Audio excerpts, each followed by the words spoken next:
Welcome to the 2011 RE/MAX World Long Drive Championship. So I just arrived. It's a couple of days before the competition, and I'm about to go check in and get all my clubs checked and get myself registered. So there's the competitor entryway into the actual hitting area, and this is the walk we take just before we go hit.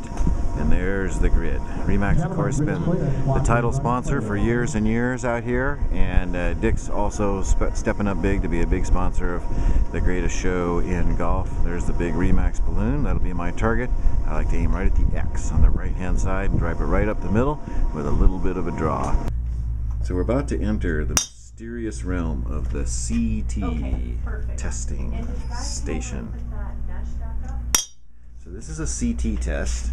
They bounce a steel ball off the club face and test the coefficient of restitution, that's the core, to see if the clubs are hot or not. So one of the things that the LDA is very, very good at doing is making sure that all the clubs are legal and that they all conform to USGA standards.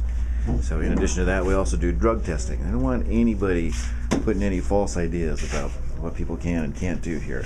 It's a very sophisticated computer program that analyzes the results from the bounce once the little unit is bounced off the center of the club face. It's a complex process because they got to find the exact middle of the club and measure it and do all that stuff. And you can only get these machines from the USGA, is that right? Yeah, and they're very, very expensive to have, so there aren't very many of them around in the country. And this is one of the things that they do to make sure that all the clubs that we're using are perfectly legal, something you could take right out on the PGA Tour. Well, here we are at the facility, and this is the practice range. These are the guys who are in the Masters division, and it was so windy here yesterday that they had to actually delay everything and push everything back a day. So today, much calmer.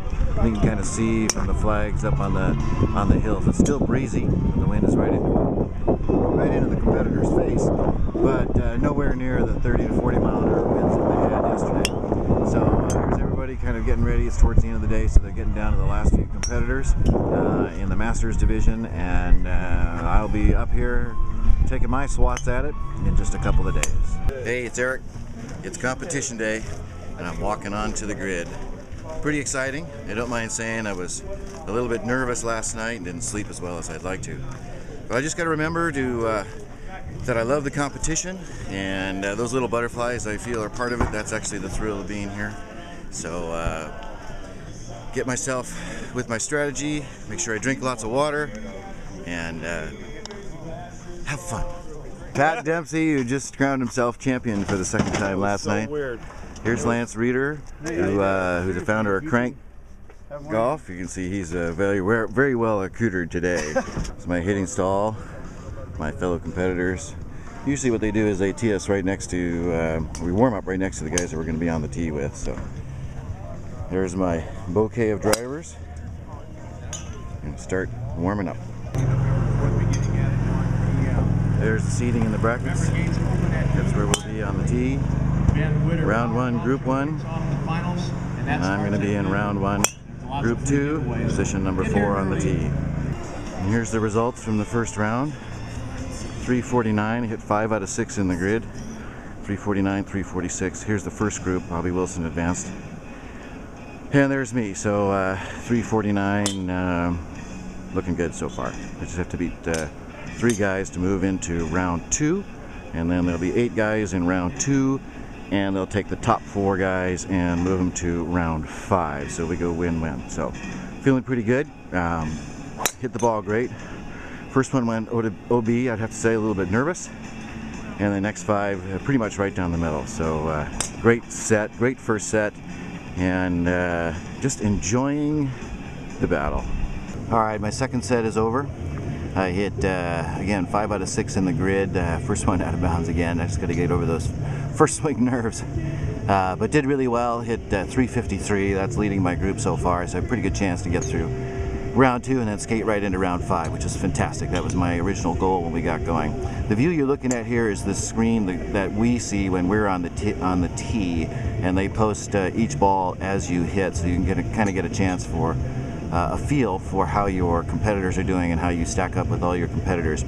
But in round 2, there's 8 of us competing for 4 spots to move forward, and I was in the first group, so you just have to do your best and hope that your best is going to be good enough to beat the guys in the bottom brackets.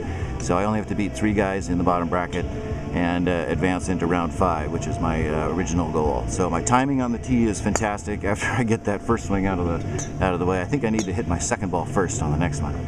My pacing is really good up there, doing my full routines, focusing in on my targets, and keeping the thoughts really simple on the tee, not trying to do really much of anything except turn as fast as I can to the target and concentrate on my spot on the ball. So really good round, really good set, and looking very much forward to round 5. All right, well, this is a real thrill, I gotta tell you. 6 guys playing for 3 spots. Good luck, play away. 6 guys playing for 3 spots, and of the 6 of us on the tee in the top bracket in the 5th round, 11 World Championship titles. Imagine that. You got to pick the top 3 out of that. So moving on out of round 5, I'm so happy to say, is Erik Jones, Bobby Wilson, and Pat Dempsey. Pat hit 375, Bobby 362, and I hit in at 360. So very, very pleased with the results. Very happy with you know, the way I hit the ball. The wind has shifted just a little bit, so I wanted to get a little bit more air time, and it paid off. I think it just carried a little bit. The grid's not bouncing as much as it has in the past, and so that's the key thing about knowing your clubs and what they do. So I shifted to a club that has a little bit higher launch, the same loft and everything, just launches a little bit higher, got a little bit more air time, and picked up another 7 yards on my drive. So we're on to the quarterfinals. It's 8 guys shooting it out for 4. And then those top 4 move right into match play. Pat came out of the winner's side and was the top shot. So he can pick group 1, group 2, slot 1, 2, 3, 4, slot 1, 2, 3, 4. Group 2, slot 1. Group 2, slot 1. That's the first side on the left. Greg Walker. I'll take group 2, slot 2. Good. Bobby Wilson. I'll take group 1, slot 2. Eric. Group 2, whatever's left. 3 or 4 is left. Oh, I'll take 4, thank you. 4? Mm-hmm. Well, here's the sad but bitter truth. Bobby hadn't said uh-oh. So I hit 321 in the shootout of 8 guys for 4 shots to get into the finals. Just didn't hit my ball. I wasn't uncomfortable, it wasn't anything. I had really good focus up on the tee. Just one of those things. Sometimes you hit them, sometimes you don't. But I needed to hit a pretty special ball to get past these guys. And the wind had shifted, it was into our face just a little bit, so the yardage just dropped. A lot harder conditions to some extent. But anyway, I'm just pleased that I made it to the quarterfinals. Fantastic tournament. Very happy, and I certainly know what I need to work on for next year. This is Erik Jones of the 2011 RE/MAX World Long Drive Championships, signing off. Thanks for tuning in.